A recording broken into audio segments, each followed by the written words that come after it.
നമസ്തേ.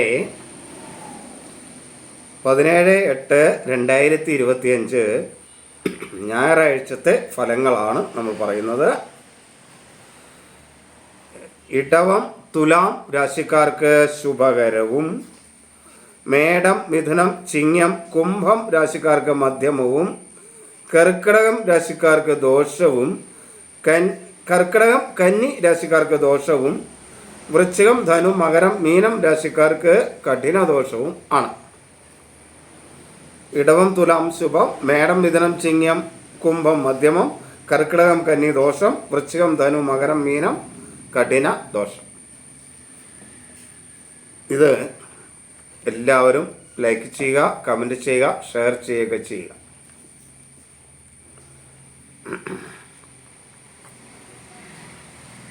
നിങ്ങളിതിനകത്ത് നിങ്ങളുടെ ഇഷ്ടദേവതയുടെ നാമം കമൻറ്റ് ചെയ്യാനായിട്ട് പ്രത്യേകം ശ്രദ്ധിക്കുക. ഏത് ദേവതയാണെങ്കിലും നിങ്ങൾക്ക് ഇഷ്ടമുള്ള ദേവതയുടെ നാമം കമൻറ്റ് ചെയ്യുക.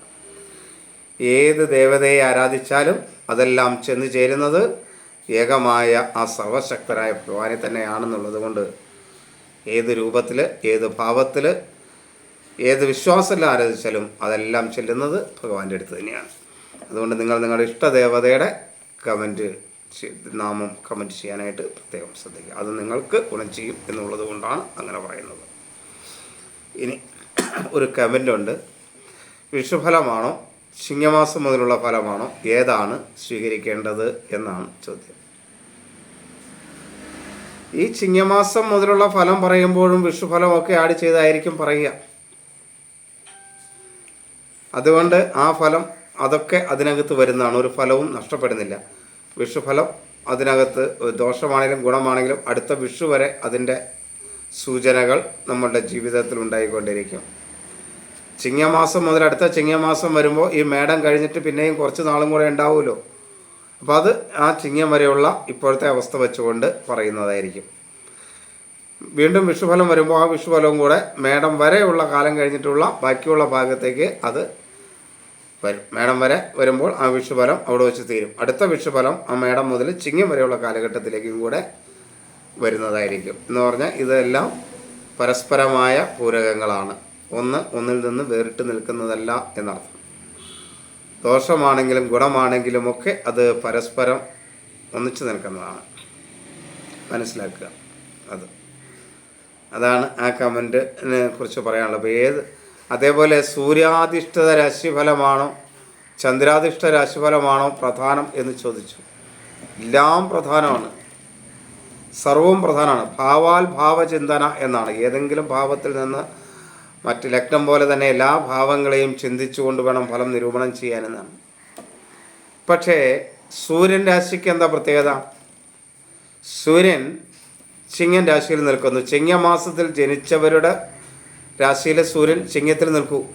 കന്നിയിൽ ജനിച്ചവരുടെ രാശിയിലെ സൂര്യൻ കന്നിയിലേ നിൽക്കൂ. അപ്പോൾ എന്താ കുഴപ്പമെന്ന് വെച്ചാൽ സൂര്യൻ്റെ ഫലം പറഞ്ഞാൽ ചിങ്ങമാസത്തിൽ ജനിച്ചവർക്കല്ലേ അതിനെ ആധാരമാക്കിക്കൊണ്ട് വ്യക്തമായിട്ട് നമുക്ക് കണ്ടെത്തി പറയാൻ കഴിയും. ചിങ്ങമാസത്തിൽ ജനിച്ചവരുടെ സൂര്യഫലം കന്നിമാസം ജനിച്ചവരുടെ എന്ന് പറയണം. അപ്പോൾ അത് ബുദ്ധിമുട്ടാണ്. കാരണം 12 മാസത്തെയും ഫലങ്ങൾ പറയേണ്ടി വരില്ലേ. അപ്പോൾ അതിനേക്കാൾ എളുപ്പമായിട്ടുള്ളത് ഉദാഹരണം തിരുവോണം നക്ഷത്രത്തിൽ ജനിച്ച എല്ലാവരുടെയും കൂറ് മകരക്കൂറായിരിക്കും. അപ്പോൾ മകരക്കൂറിൽ ജനിച്ചവരുടെ ഫലം എന്ന് പറഞ്ഞാൽ ചന്ദ്രൻ അവിടെ തിരുവോണം നക്ഷത്രത്തിൽ ജനിച്ച സർവ്വ ആളുകളിലും മകരത്തിൽ തന്നെ നിൽക്കുന്നതുകൊണ്ട് അതിനെ അധിഷ്ഠിതമാക്കിക്കൊണ്ട് ചാരഫലം പറയുന്നത് കുറച്ചുകൂടെ പ്രായോഗികമാണ്. അപ്രായോഗികമായ ശാസ്ത്രം നമുക്കുണ്ടായിട്ട് കാര്യമില്ല. ശാസ്ത്രത്തെ പ്രായോഗികമായി കാണുക കൂടെ വേണം. അപ്പോൾ ചന്ദ്രൻ എല്ലാവരിലും നിൽക്കുന്ന അവിടെ തന്നെ ആയിരിക്കും എന്നുള്ളത് കൊണ്ട് കോമൺ ആയിട്ട് നമുക്ക് ചന്ദ്രനെ എടുത്തുകൊണ്ട് ഫലം പറയാൻ കഴിയും എന്നുള്ളത് കൊണ്ടാണ് ചന്ദ്രാധിഷ്ഠിതമായ ഗോചര ഫലങ്ങൾക്ക് പ്രാധാന്യം കൂടിയത്. മറ്റ് ഗ്രഹങ്ങളൊക്കെ ജാതകത്തിൽ എവിടെ നിൽക്കണമെന്ന് പറയാൻ പറ്റില്ല. അതുകൊണ്ട് മറ്റ് ഗ്രഹങ്ങളൊക്കെ എവിടെ നിൽക്കണം എന്ന് നോക്കി ഫലം പറയുന്നതിന് ജാതക ഫലമെന്നും, ചന്ദ്രൻ ഒരു ജാതകത്തിൽ നിൽക്കുന്ന സ്ഥലത്തെ അനുസരിച്ച് ഈ സമയത്ത് ഫലം പറയുന്ന സമയത്ത് ഗ്രഹങ്ങൾ എവിടെയൊക്കെ നിൽക്കുന്നുവോ അതിൻ്റെ സ്വാധീനം ജീവിതത്തിൽ എങ്ങനെയൊക്കെ ഉണ്ടാകുമോ എന്ന ആശയത്തിൻ്റെ പുറത്ത് ഫലം പറയുന്നതിനെ ഗോചര ഫലം എന്ന് പറയുന്നു. അതാണ് അതിൻ്റെ പ്രത്യേകത. ചന്ദ്രൻ ഇപ്പോൾ ഉദാഹരണത്തിന് തിരുവോണം നാളുകാർക്ക് ചന്ദ്രൻ എപ്പോഴും മകരം രാശിക്കാരിലായിരിക്കും. അപ്പോൾ മകരക്കൂറുകാരിൽ ജനിച്ച ഒരു വ്യക്തിയെ സംബന്ധിച്ചിടത്തോളം ഇപ്പോൾ ഇന്ന് ജനിക്കുന്ന വ്യക്തിയാണെങ്കിൽ അല്ലെങ്കിൽ ഇന്നലെ ജനിച്ച വ്യക്തിയൊക്കെ ആണെങ്കിൽ രാഹു 2ാം ഭാവത്തിലും ശനി 3ാം ഭാവത്തിലൊക്കെ സഞ്ചരിക്കും. പക്ഷെ കുറച്ച് നാളുകൾക്ക് മുമ്പ് ജനിച്ചവരാണെങ്കിൽ ശനി 2ലായിരിക്കും, രാഹു നേരെ 3ലും ആയിരിക്കും. ഈ മാറ്റങ്ങളെ നമുക്ക് ഗണിച്ചെടുക്കാൻ പറ്റില്ല, കാരണം അവൻ്റെ ഡേറ്റ് ഓഫ് ബർത്ത് കിട്ടിയാൽ മാത്രമേ പറ്റൂ. പക്ഷെ മകരം രാശിയാണ് ജനിച്ചത്, തിരുവോണ നാളാണെങ്കിൽ അത് മകരം രാശിയിലാണെന്ന് നമുക്ക് കൃത്യമായിട്ട് മനസ്സിലാവും. ആ മകരം രാശി അനുസരിച്ച് ഇപ്പോൾ രാഹു നിൽക്കുന്നത് മകരം രാശിയുടെ 2ാം ഭാവത്തിലാണെന്നും ശനി 3ാം ഭാവത്തിലാണെന്നും വ്യാഴവും ശുക്രനും നിൽക്കുന്നത് 6ലാണെന്നും 7 രവിയും ബുധനുമാണെന്നും 8 കേതുവാണെന്നും 9 ചൊവ്വയാണ് മകരത്തിന് എന്നൊക്കെ നമുക്ക് ഇപ്പോഴത്തെ നിലയിൽ ഈ ഗ്രഹങ്ങൾ ഇവിടെയാണ് നിൽക്കുന്നതെന്നും ഈ ഗ്രഹങ്ങളൊക്കെ ഇന്ന് ഇതാത് നക്ഷത്രത്തിലാണ് നിൽക്കുന്നതെന്നും ഈ ഗ്രഹങ്ങളുടെ അംശകാദി കാര്യങ്ങൾ ഇന്ന ക്ഷേത്രങ്ങളിലാണ് ഉള്ളതെന്നുമൊക്കെ നമുക്ക് മനസ്സിലാക്കാം. അത് ഇപ്പോഴത്തെ ഫലമാണ്, ഈ നിൽക്കുന്ന സമയത്ത് ഗ്രഹങ്ങൾ നിൽക്കുന്നതാണ്. അപ്പോൾ അങ്ങനെ നിൽക്കുമ്പോൾ 8ാം ഭാവാധിപനായിട്ട് നിൽക്കുന്ന ഗ്രഹം ഇന്ന രാശിയിൽ വരുമ്പോൾ ദോഷമെന്ന് ജാതകത്തിൽ പറയുന്നുണ്ട്. ഇവിടെ ചന്ദ്രാധിഷ്ഠിതമായ രാശിയുടെ 8ാധിപനായിട്ട് വരുന്നത് ആദിത്യനാണ്. അത് ഇന്ന സ്ഥലത്ത് നിന്നാൽ 7ൽ നിന്നാൽ ചില ദോഷങ്ങൾ ഉണ്ടാവുമെന്ന് മകൻ രാശിക്കാർക്ക് അറിയാം, നോക്കിയാൽ അറിയാൻ കഴിയും. അപ്പോൾ ചന്ദ്രാധിഷ്ഠിതമായി നോക്കുമ്പോൾ അങ്ങനെയാണ്. അപ്പോൾ അതൊക്കെ നിർവഹിച്ചുകൊണ്ട് പരിഗണിച്ചുകൊണ്ട് ഈ സ്പോട്ടിൽ ഇന്നതൊക്കെ ഉണ്ടാവാൻ സാധ്യതയുണ്ട് എന്ന് സൂചിപ്പിക്കുകയാണ്. അപ്പോൾ ഇതിനും ജാതകത്തിനും ഒരേ പ്രാധാന്യം തന്നെയാണുള്ളത്. രണ്ടും കൂടെ ആഡ് ചെയ്യുമ്പോഴാണ് ഫലത്തിൻ്റെ പൂർണ്ണത നമുക്ക് മനസ്സിലാക്കാൻ കഴിയുന്നത്. പക്ഷേ ചില കാര്യങ്ങൾ ശ്രദ്ധിക്കുന്നതിനുള്ള സൂചകമായിട്ട് ഗോചര ഫലത്തെ അറിയാം, ഡേറ്റ് ഓഫ് ബർത്ത് അറിയാൻ പാടില്ല, ബർത്ത് ടൈം അറിയാൻ പാടില്ല, നാള് മാത്രം അറിയാം എന്നുള്ളൊരു ഇഷ്ടം പോലെയുണ്ട്. അങ്ങനെയുള്ളവർക്കൊക്കെ നമുക്ക് ജാതകം എഴുതുക പ്രയാസമാണല്ലോ. പക്ഷേ അവർക്ക് ഈ ഗോചര ഫലങ്ങളെ കൃത്യമായി പ്രയോജനപ്പെടും. അത് ജാതകമുള്ളവർക്കും ഗോചര ഫലങ്ങൾ കൃത്യമായി പ്രയോജനപ്പെടും. അതുകൊണ്ടാണ് ചന്ദ്രാധിഷ്ഠ രാശിക്ക് പ്രാധാന്യം വന്നത്. ചന്ദ്രാധിഷ്ഠിതമാണെങ്കിലും സൂര്യാധിഷ്ഠിതമാണെങ്കിലുമൊക്കെ ഫലങ്ങൾ ഒരേപോലെ തന്നെ ആയിരിക്കും ഉണ്ടാകുക. രണ്ടിനും പ്രാധാന്യമുണ്ട്, ഓരോ രാശികൾക്കും ജാതകത്തിൽ പ്രാധാന്യമുണ്ട്. പക്ഷെ നമുക്ക് എല്ലാവർക്കും കോമണായി കിട്ടുന്നത്, പ്രായോഗികമായി പ്രയോഗിക്കാൻ കഴിയുന്നത് ചന്ദ്രാധിഷ്ഠിത രാശി ആയതുകൊണ്ട് ഗോചര ഫലത്തിന് ഇത്രയേറെ പ്രാധാന്യമുണ്ടായി എന്ന് മാത്രം. എല്ലാവർക്കും മകരം തിരുവോണം രാശിയിലാണെങ്കിൽ എല്ലാവർക്കും ചന്ദ്രക്കൂറായിരിക്കും. പക്ഷേ ആദിത്യ രാശി നോക്കിയാൽ ചിങ്ങക്കൂറുകാർക്ക് മകര ഈ തിരുവോണം നാളുകാർക്ക് തന്നെ ആദിത്യൻ പല രാശികളിൽ നിൽക്കുന്നുണ്ടാവും. അപ്പോൾ നമുക്കത് മനസ്സിലാക്കാൻ ബുദ്ധിമുട്ടാണെന്നുള്ളത് കൊണ്ട് ഈ ചന്ദ്രാധിഷ്ഠ രാശിക്ക് പ്രാധാന്യം കൂടിയെന്ന് മനസ്സിലാക്കുക. ഇത് എല്ലാവർക്കുമുള്ള സൂചകമായിട്ട് കണക്കാക്കാം എന്ന് കരുതുക. എല്ലാ രാശികൾക്കും പ്രാധാന്യമുണ്ട്. പക്ഷെ ചന്ദ്രാധിഷ്ഠ രാശി വീണ്ടും വീണ്ടും എടുത്തു പറയുന്നു, അത് എല്ലാവർക്കും ഒരേ രീതിയിൽ വരുന്നതുകൊണ്ട്, ആ നാളുകാർക്കൊക്കെ ഒരേ രാശി തന്നെ വരുന്നത് കൊണ്ട് അതിൻ്റെ പ്രാധാന്യം കൂടി അത് ഏറ്റവും നല്ല സൂചകമായിട്ട് നമുക്ക് എടുക്കാനും കഴിയുന്നു. അതുകൊണ്ടാണ് ഈ ചന്ദ്രാധിഷ്ഠിത ഗോചര ഫലങ്ങൾക്ക് വളരെയധികം പ്രാധാന്യം ഉണ്ടായത്. ചാരഫലം, ഗോചരഫലം എന്നൊക്കെ പറയുന്നത്, ചന്ദ്രാധിഷ്ഠിത രാശി ഫലം എന്നൊക്കെ പറയുന്നത് ഇതുമായിട്ട് ബന്ധപ്പെടുത്തിയാണ് ഇപ്പോൾ. പക്ഷേ ജാതകത്തിലെ ചന്ദ്രാധിഷ്ഠിത രാശി ഫലം എന്ന് പറഞ്ഞാൽ വ്യത്യാസം വരും. ചന്ദ്രൻ ജാതകത്തിൽ നിൽക്കുന്ന ആ സമയത്ത്, ജനിച്ച സമയത്തുള്ള ഗ്രഹനിലയുടെ ഫലങ്ങളായി മാറും.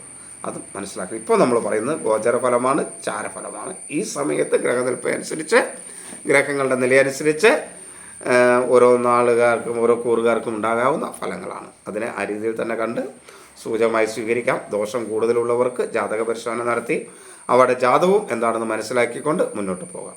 നമുക്ക് ഫലത്തിലേക്ക് വരാം. അപ്പോൾ അതും മനസ്സിലായി കാണും എന്ന് പ്രതീക്ഷിക്കുന്നു. എനിക്ക് കഴിയുന്ന രീതിയിൽ ഞാൻ മറുപടി പറയാറുണ്ട്, കഴിയുന്നത്ര മനസ്സിലാകണം എന്ന് വിചാരിച്ച് മറുപടി പറയാറുണ്ട്. അത് മനസ്സിലാകാത്തതായിട്ടുണ്ടെങ്കിൽ അതൊന്നും കൂടെ ചോദിച്ചാൽ ആ ഭാഗം അടുത്ത ദിവസം ക്ലിയറായിട്ട് നിങ്ങൾക്ക് പറഞ്ഞു തരാനായിട്ട് കഴിയും. നിങ്ങളിടുന്ന ഈ കമൻറ്റുകൾ വളരെ നിങ്ങൾക്ക് മാത്രം ഇടുന്ന വ്യക്തിക്ക് മാത്രമല്ല, ഈ വീഡിയോ കാണുന്നവർക്കും കേൾക്കുന്നവർക്കും ഒക്കെ വളരെ പ്രയോജനപ്രദമാണ് എന്നാണ് എൻ്റെ വിശ്വാസം. അതുകൊണ്ട് നിങ്ങളുടെ സംശയങ്ങളൊന്നും ചോദിക്കാൻ മടിക്കേണ്ട, ധൈര്യമായിട്ട് ചോദിക്കാം. വ്യക്തിപരമല്ലാത്ത കാര്യങ്ങൾക്ക് മറുപടി പറഞ്ഞിരിക്കും. പിന്നെ എന്തെങ്കിലും കാരണവശാൽ കാണാതെ പോയാലേ ഉള്ളൂ. അങ്ങനെ വന്നാൽ വീണ്ടും ഒന്നും കൂടെ ചോദിക്കണമെന്ന് ഞാൻ നിങ്ങളോട് പറഞ്ഞിട്ടുണ്ട്. അതിൽ നിങ്ങൾ മടി വിചാരിക്കണ്ട കേട്ടോ. വ്യക്തിപരമായ ഫലങ്ങൾക്ക് ഇതിലൂടെ മറുപടി തരില്ല. കാരണം വ്യക്തിപരമായ ഫലങ്ങൾക്ക് എൻ്റെ വാട്സാപ്പിലേക്ക് നിങ്ങൾ മെസ്സേജ് ചെയ്യണം. അതിന് ഒരു ഫീസും ഉണ്ടായിരിക്കും, ഒരു സംശയമില്ല അതിന്. കാരണം ഫലങ്ങളൊക്കെ വെറുതെ കിട്ടുമ്പോൾ അതിനൊന്നൊരു വിലയില്ലാവില്ല. ആ സമയത്ത് അതിന് അതിൻ്റേതായ മൂല്യം ചിലവാകുമ്പോഴാണ് അതിന് കിട്ടുന്നതിനൊരു വിലയുണ്ടാകുക. അതുകൊണ്ട് വ്യക്തിയാധിഷ്ഠിത രാശിഫലങ്ങൾക്ക് മൂല്യമുണ്ട്. അത് മനസ്സിലാക്കുക തന്നെ വേണം. ആ മൂല്യത്തിനനുസരിച്ച് ഫലം ഉണ്ടാവും. അപ്പോൾ നമുക്ക് ഇനി ഓരോന്നിൻ്റെ വിശദമായ ഫലത്തിലേക്ക് വരാം. മേടം രാശി. അശ്വതി, ഭരണി, കാർത്തിക ആദ്യ കാൽഭാഗമാണ് മേടൻ രാശി. മേടൻ രാശിക്ക് മധ്യമമാണ്.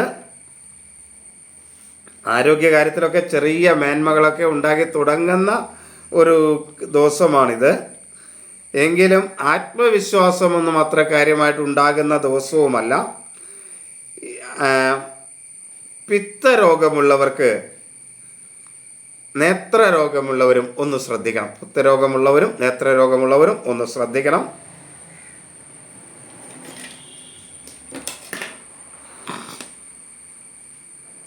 മനസ്സും ബുദ്ധിയും ഒന്നും അത്ര അനുകൂലമായി പ്രവർത്തിക്കുന്ന ഒരു സമയമല്ല ഇത്. ഒരു അഭിപ്രായ സ്ഥിരതയോട് കാര്യങ്ങൾ ചെയ്യാനും കഴിയില്ല. സാമ്പത്തികമായ കാര്യങ്ങളിൽ ചില പ്രയാസങ്ങളും ബുദ്ധിമുട്ടുകളുമൊക്കെ ഉണ്ടാകുന്ന ഒരു ദിവസവുമാണ്.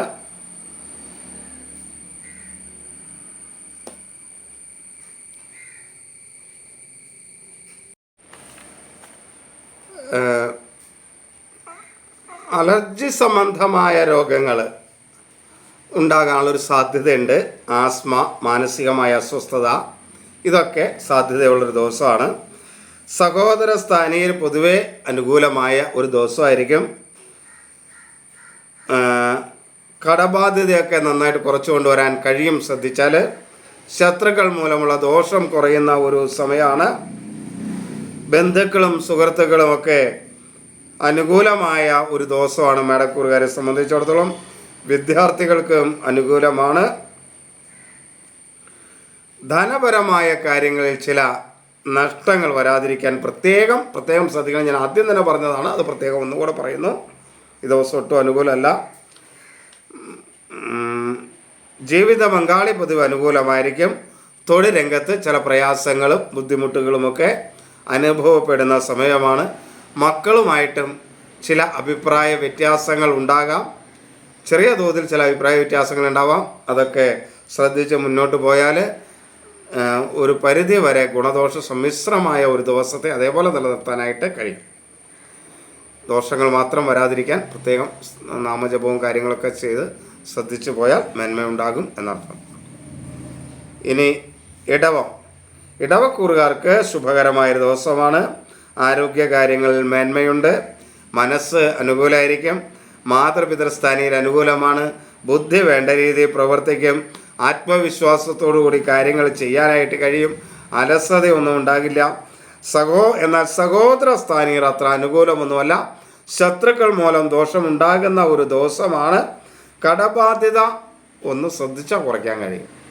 ആവശ്യമില്ലാതെ കടം വാങ്ങുന്ന ഇതൊക്കെ ഒന്ന് ഒഴിവാക്കുക. അല്ലെങ്കിൽ ആരെങ്കിലും പണം തരാം, വായ്പ തരാമെന്ന് പറഞ്ഞാൽ അത് ഉടൻ മേടിച്ച ബാധ്യതയിൽ വരുത്തരുത്. ആവശ്യമുണ്ടെങ്കിൽ മാത്രം മേടിക്കുക.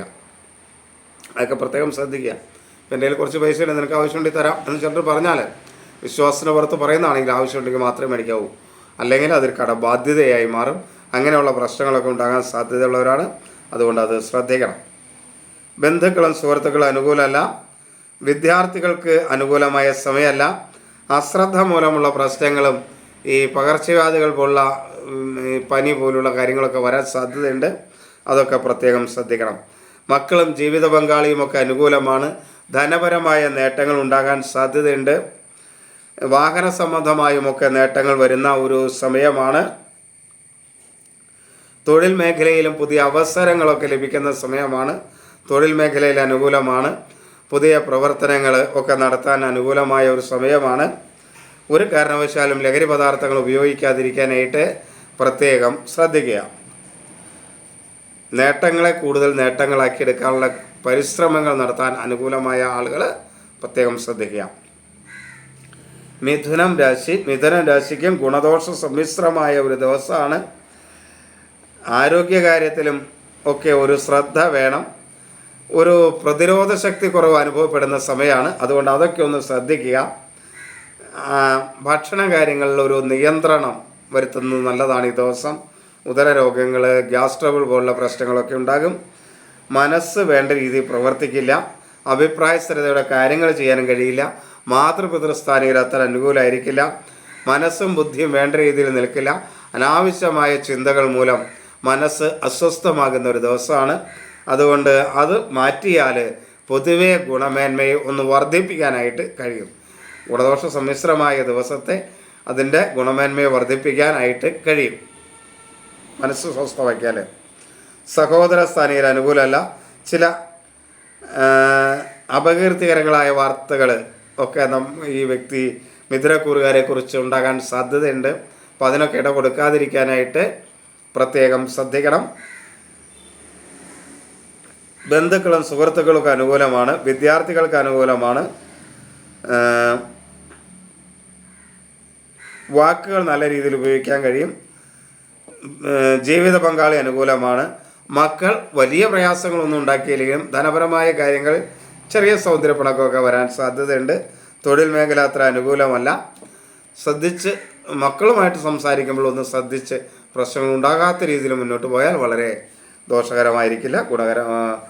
പൊതുവെ ഗുണകരമായ ദിവസമാക്കി മാറ്റുകയും ചെയ്യാം. ഇനി കർക്കിടകം, പുണർദം അവസാന കാൽഭാഗം, പൂയം, ആയില്യം. കർക്കിടകം രാശിക്കാർക്ക് ദോഷകരമായ ഒരു ദിവസമാണ്. ആരോഗ്യകാര്യങ്ങൾ വളരെ ശ്രദ്ധിക്കേണ്ട ഒരു ദിവസമാണ്. പിത്ത സംബന്ധമായും ഉഷ്ണ സംബന്ധമായും ഒക്കെയുള്ള പ്രശ്നങ്ങളുള്ളവർ ശ്രദ്ധിക്കണം. അതേപോലെ നേത്രരോഗങ്ങൾ ഉള്ളവർ ശ്രദ്ധിക്കുക.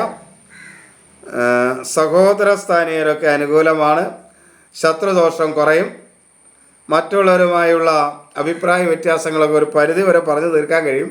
എങ്കിലും വാക്കുകൾ അത്ര അനുകൂലമല്ലാതെ വരുന്നത് കൊണ്ട് അത് സൂക്ഷിച്ച് കൈകാര്യം ചെയ്യാനായിട്ട് ശ്രദ്ധിക്കണം വാക്കുകളെ. ബന്ധുക്കളും സുഹൃത്തുക്കളും അനുകൂലമായിരിക്കില്ല. വിദ്യാർത്ഥികൾക്ക് അനുകൂലമല്ല. ധനപരമായ കാര്യങ്ങളിൽ ചില നഷ്ടങ്ങളുണ്ടാവും. കേസൊക്കെ ഉള്ളവർക്ക് അത് അത്ര മേന്മയായിരിക്കില്ല. എന്ന് പറഞ്ഞാൽ അത് പറഞ്ഞു തീർക്കുക അല്ലെങ്കിൽ ഒത്തുതീർപ്പിനൊക്കെ പോകുമ്പോൾ വളരെ ശ്രദ്ധ ആ തീർപ്പ് വ്യവസ്ഥകൾ ഉണ്ടായിരിക്കണം. അല്ലെങ്കിൽ അത് ദോഷം ചെയ്യാനുള്ള സാധ്യതയുണ്ട്. അതൊക്കെ മനസ്സിലാക്കിയിട്ട് തീർപ്പ് വ്യവസ്ഥകളൊക്കെ വ്യക്തമായി മനസ്സിലാക്കി വേണം. നമുക്ക് ദോഷകരമല്ല എന്ന് മനസ്സിലാക്കി തീർപ്പ് വ്യവസ്ഥയാക്കാൻ ശ്രമിക്കണം. ജീവിത പങ്കാളി അനുകൂലമാണ്. തൊഴിൽ മേഖലയിലും അത്ര മേന്മയൊന്നുമില്ല.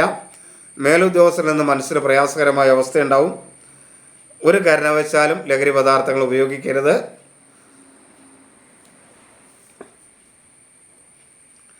ചിങ്ങം, മകം, പൂരം, ഉത്രം ആദ്യ കാൽഭാഗം. ചിങ്ങക്കൂറുകാർക്ക് ഗുണദോഷ സമ്മിശ്രമായ ഒരു ദിവസമാണ്. ആരോഗ്യകാര്യങ്ങൾ അത്ര മേന്മയില്ലെങ്കിലും മനസ്സ് ബുദ്ധിയൊക്കെ വേണ്ട രീതിയിൽ പ്രവർത്തിക്കും. മാതൃപിതൃസ്ഥാനീയരും പൊതുവേ അനുകൂലമാണ്. മാതൃസ്ഥാനീയർ കൂടുതൽ അനുകൂലമായിരിക്കും. സഹോദര സ്ഥാനീയർ അത്ര അനുകൂലമല്ല. ശത്രുക്കൾ മൂലമുള്ള ദോഷമുണ്ടാകാൻ സാധ്യതയുണ്ട്. ആസ്മ, മാനസികമായ അസ്വസ്ഥത തുടങ്ങിയുള്ളവർ ശ്രദ്ധിക്കണം. മുൻകോപത്തെ നിയന്ത്രിക്കണം. വാക്കുകൾ മൂലം ചില പ്രയാസങ്ങൾ ഉണ്ടാവും. ബന്ധുക്കളും സുഹൃത്തുക്കളും അനുകൂലമല്ല. മക്കളും ജീവിത പങ്കാളിയും അനുകൂലമാണ്.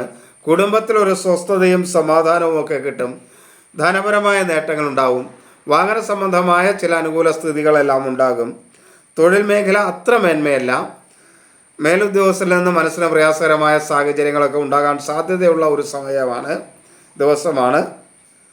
ലഹരി പദാർത്ഥങ്ങൾ ഒരിക്കലുമല്ല ഈ ദിവസം ഒരു കാരണവശാലും ഉപയോഗിക്കരുത്. ഒരിക്കലും ഉപയോഗിക്കരുത് എന്നാണ് എൻ്റെ ആഗ്രഹം. എല്ലാവരും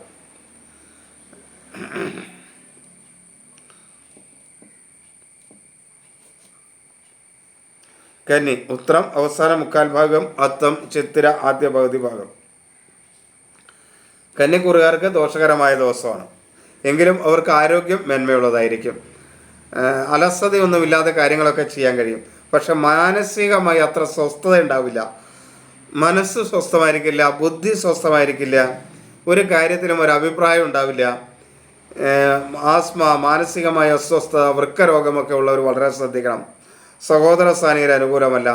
ശത്രുക്കൾ മൂലമുള്ള ദോഷം, കടബാധ്യത, അപകടങ്ങളൊക്കെ ഉണ്ടാകാതിരിക്കാൻ പ്രത്യേകം ശ്രദ്ധിക്കണം. അപമാനം, അപകീർത്തിയൊക്കെ വന്ന് വീഴാൻ സാധ്യതയുള്ളൊരു ദിവസമാണ്. അതിനോടൊന്നും കാര്യമായിട്ട് തിരിച്ച് പ്രതികരിക്കാതിരിക്കുക. ആരെങ്കിലും വളരെ മോശകരമായ വാക്കുകൾ ഉപയോഗിക്കുകയോ ഒക്കെ ചെയ്താലും ആവശ്യമില്ലാതെ അവരോട് പ്രതികരിക്കാതിരിക്കാനായിട്ട് പ്രത്യേകം ശ്രദ്ധിക്കുക.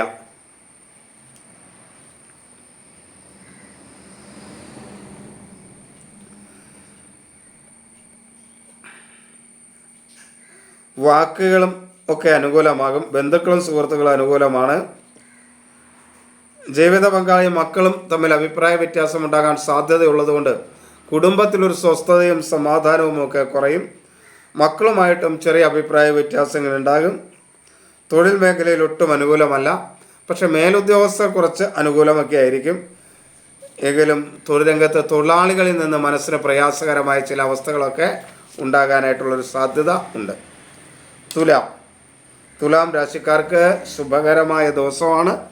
ചിത്തിര അവസാന പകുതി ഭാഗം, ചോതി വിശാഖം ആദ്യ മുക്കാൽ ഭാഗം.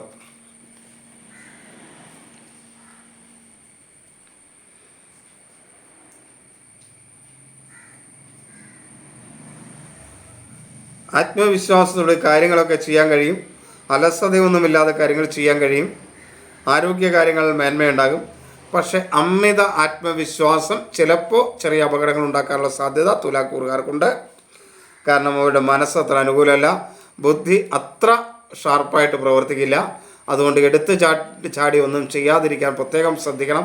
കാര്യം ഗുണകരമായ ദിവസമൊക്കെയാണ്, പക്ഷെ അമിത ആവശ്യം ഒന്നിലും വേണ്ട എന്നർത്ഥം. അഭിപ്രായ സ്ഥിരതയോട് കാര്യങ്ങൾ ചെയ്യാൻ പറ്റില്ല. ചില അഭിപ്രായ മാറ്റങ്ങളൊക്കെ ഇടയ്ക്ക് വേണം എന്ന് തോന്നും. ആ ഒരു പ്രശ്നമൊക്കെ ഉണ്ടാവും. ആസ്മ, മാനസികമായ അസ്വസ്ഥത, വൃക്കരോഗമൊക്കെ ഉള്ളവർ വളരെ ശ്രദ്ധിക്കണം. സഹോദര സ്ഥാനീയർ അനുകൂലമല്ല. ശത്രുക്കൾ മൂലമുള്ള ചില ദോഷങ്ങളൊക്കെ ഉണ്ടാകും. ചെറിയ അപമാനമൊക്കെ ചിലപ്പോൾ മറ്റുള്ള സഹപ്രവർത്തകരിൽ നിന്നൊക്കെ ഉണ്ടാകും. കാര്യം അവർ അനുകൂലമാണെങ്കിൽ തമാശയ്ക്കൊക്കെ പറയുന്ന ചില കാര്യങ്ങളും ചിലപ്പോൾ അപകീർത്തിയാകാം, അപമാനമാകാം. അതൊക്കെ ഒന്ന് ശ്രദ്ധിക്കുക. അതിലൊക്കെ ചെന്ന് പെട്ട് തലവെച്ച് കൊടുക്കാതിരിക്കുക. തമാശയ്ക്ക് പറയുന്നത് പോലും സീരിയസ് ആയിട്ട് എടുക്കാതിരിക്കുക തുലാക്കൂറുകാരെ. വാക്കുകൾ അനുകൂലമാകും. ബന്ധുക്കളും സുഹൃത്തുക്കളും അനുകൂലമാണ്. ധനപരമായ നേട്ടങ്ങളുണ്ടാവും. ജീവിത പങ്കാളി അനുകൂലമാണ്. മക്കൾ അനുകൂലമാണ്. തൊഴിൽ രംഗത്ത് പുതിയ അവസരങ്ങളുണ്ടാകും. പുതിയ തൊഴിൽ മേഖലകളെക്കുറിച്ച് പഠിക്കാനുള്ളൊരു അവസരം കൂടെയാണിത്. അതിനുള്ള സാഹചര്യങ്ങളെ വിനിയോഗിക്കുക. പുതിയ തൊഴിൽ അവസരങ്ങൾ ലഭിക്കുന്ന സമയമാണ്. അത് ഗുണകരമാണെങ്കിൽ അത് സ്വീകരിക്കാൻ തയ്യാറാകുക. ഇങ്ങനെയുള്ള കാര്യങ്ങളൊക്കെ ജീവിത വിജയത്തിനായിട്ടുണ്ടാകാം. ജീവിത വിജയത്തിന് അനുകൂലമായ സമയങ്ങളെ അനുകൂലമാക്കാനായിട്ട് പ്രത്യേകം ശ്രദ്ധിക്കുക. ജാതകം കൂടെ അനുകൂലമാണെങ്കിൽ നല്ല നേട്ടങ്ങൾ ഉണ്ടാക്കാനായിട്ട് തുലാക്കൂറുകാർക്ക് കഴിയും. വൃശ്ചികം, വിശാഖം അവസാന കാൽഭാഗം, അനിഴം, തൃക്കേട്ട. വൃശ്ചികക്കൂറുകാർക്ക് കഠിന ദോഷമായ ദിവസമാണ്. എങ്കിലും അവർ പേടിക്കൊന്നും വേണ്ട. നാമജപമൊക്കെ നടത്തി മുന്നോട്ട് പോയാൽ മതി. അതിലേ നമുക്ക് ചെയ്യാൻ കഴിയൂ. അപ്പോൾ നന്നായിട്ട് ഈശ്വരാരാധന വരുത്തി ഈശ്വരൻ നമ്മുടെ ഇഷ്ടദേവൻ നമ്മുടെ കൂടെ ഉണ്ട് എന്ന് ചിന്തിച്ചാൽ മറ്റു കാര്യങ്ങൾക്കെല്ലാം നമുക്ക് പരിഹാരമായി. നമ്മൾ ചെയ്യേണ്ട കർമ്മപദത്തിലൂടെ മുന്നേറുക. ഏറ്റവും താഴേക്കിടയിലായാലും ഏറ്റവും ഉയർന്നിടയിലായി നിൽക്കുന്നവരാണെങ്കിലും തൻ്റെ കർമ്മപദങ്ങളിൽ മനസ്സിടാതെ നമ്മുടെ കൂടെ ഭഗവാൻ ഉണ്ടെന്ന് വിചാരിച്ച് മുന്നേറിയാൽ മതി. കാര്യങ്ങൾ ചെയ്യാൻ കഴിയും. പക്ഷേ ഈശ്വരാരാധന, നാമജപം ഇതൊക്കെ വളരെ അത്യാവശ്യമാണ്. മറ്റുള്ളവർക്ക് എന്തെങ്കിലും ഗുണം കിട്ടുന്ന കാര്യങ്ങൾ ചെയ്യുക. അല്ലെങ്കിൽ ആർക്കെങ്കിലും ഒരു നേരത്തെ ഭക്ഷണം വാങ്ങി കൊടുക്കുക. ഇതൊക്കെ വൃശ്ചികക്കൂറുകാർക്ക് ഇപ്പോൾ വളരെ ഇങ്ങനെയൊക്കെ ചെയ്യാൻ കഴിയുന്നത് വളരെ നല്ലതാണ്. ആത്മവിശ്വാസക്കുറവുമൊക്കെ ഉണ്ടാകുന്ന സമയമാണ്. അലസത ഉണ്ടാകും. പിത്ത രോഗങ്ങൾ, പൊള്ളൽ ഒക്കെ ഉണ്ടാകാൻ സാധ്യതയുണ്ട്. അതൊക്കെ ഒന്ന് ശ്രദ്ധിക്കണം. സഹോദര സ്ഥാനീയർ അനുകൂലമാണ്. ശത്രുക്കൾ മൂലമുള്ള ദോഷമൊക്കെ കാര്യം കഠിനമായ ദോഷമാണെങ്കിലും അതൊക്കെ കുറയും. കടബാധ്യതയും ഒന്ന് ശ്രദ്ധിച്ചാൽ കുറയ്ക്കാൻ പറ്റും. മറ്റുള്ളവരുമായുള്ള കലഹത്തെ ഒഴിവാക്കാനായിട്ട് പറ്റും. ബന്ധുക്കളും സുഹൃത്തുക്കളൊന്നും അത്ര അനുകൂലമല്ല.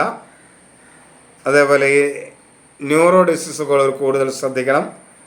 മക്കൾ മൂലം ചില പ്രയാസങ്ങൾ ഉണ്ടാകും. വായുകോപം ഉണ്ടാകാനുള്ളൊരു സാധ്യതയുണ്ട്. കേസ് അതിൻ്റെ ഒത്തുതീർപ്പ് കാര്യങ്ങളൊക്കെ ചിലപ്പോൾ അനുകൂലമായി എന്ന് വരില്ല. തൊഴിൽ രംഗം അനുകൂലമല്ല. മേലുദ്യോഗസ്ഥരിൽ നിന്നും സഹപ്രവർത്തകരിൽ നിന്നുമൊക്കെ പ്രയാസങ്ങളുണ്ടാവും. ഒരു കാരണവശാലും ലഹരി പദാർത്ഥങ്ങൾ ഉപയോഗിക്കാതിരിക്കാനായിട്ട് പ്രത്യേകം ശ്രദ്ധിക്കണം. ധനുരാശിയും കഠിനദോഷം തന്നെയാണ്. 4 ശനിയാണ്. കുടുംബത്തിലൊരു സ്വസ്ഥത കുറവ് അനുഭവപ്പെടാൻ സാധ്യതയുണ്ട്. അത് പ്രത്യേകം ശ്രദ്ധിക്കണം.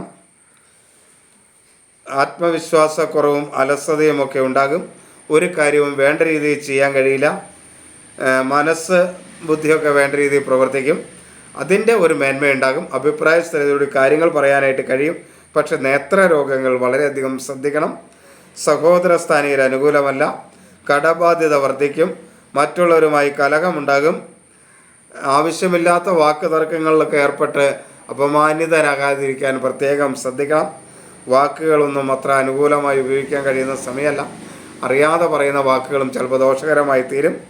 ബന്ധുക്കളും സുഹൃത്തുക്കളൊന്നും അത്ര അനുകൂലമല്ല. ധനപരമായ കാര്യങ്ങളിൽ ചെറിയ മേന്മയൊക്കെ ഉണ്ടാകും. അല്പം മേന്മയൊക്കെ ധനപരമായ കാര്യങ്ങളിൽ ഉണ്ടാകും.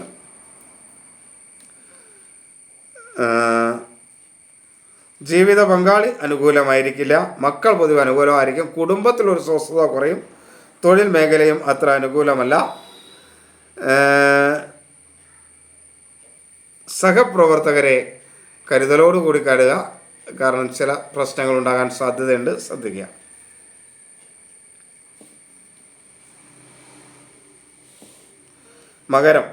മകരക്കൂറുകാർക്ക് കഠിന ദോഷമാണ്.